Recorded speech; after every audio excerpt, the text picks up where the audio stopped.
ఆరోగ్యమే మహాభాగ్యం అన్న నానుడిని ఆచరణలు చూపించి ఫిట్నెస్ పై తమ మక్కువను చాటుకున్నారు తెలంగాణ పర్యాటక సాంస్కృతిక శాఖ మంత్రి జూపల్లి కృష్ణారావు.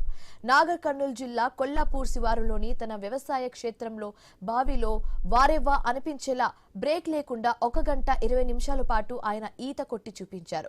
వయసుతో సంబంధం లేకుండా ప్రతి ఒక్కరూ తమ జీవితంలో వ్యాయామాన్ని ఒక భాగం చేసుకోవాలని ఈ సందర్భంగా మంత్రి జూపల్లి ప్రజలకు పిలుపునిచ్చారు. యువత నుంచి వృద్ధుల వరకు ప్రతి ఒక్కరూ ప్రతిరోజు కనీసం గంట పాటు యోగా, ధ్యానం, వాకింగ్, జాగింగ్, స్విమ్మింగ్ వంటి ఆరోగ్యకరమైన అలవాట్లను అనుసరించాలని సూచించారు.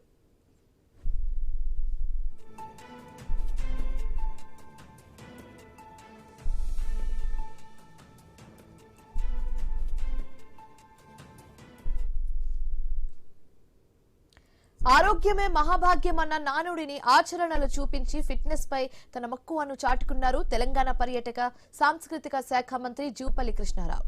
నాగర్ కర్నూలు జిల్లా కొల్లాపూర్ శివారులోని తన వ్యవసాయ క్షేత్రంలో బావిలో వారేవా అనిపించేలా బ్రేక్ లేకుండా 1 గంట 20 నిమిషాల పాటు ఆయన ఈత కొట్టి చూపించారు.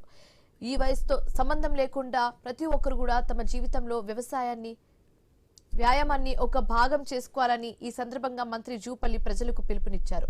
యువత నుంచి వృద్ధుల వరకు ప్రతి ఒక్కరూ ప్రతిరోజు కనీసం గంట పాటు యోగా, ధ్యానం, వాకింగ్, జాగింగ్, స్విమ్మింగ్ వంటి ఆరోగ్యకరమైన అలవాట్లను అనుసరించాలని సూచించారు.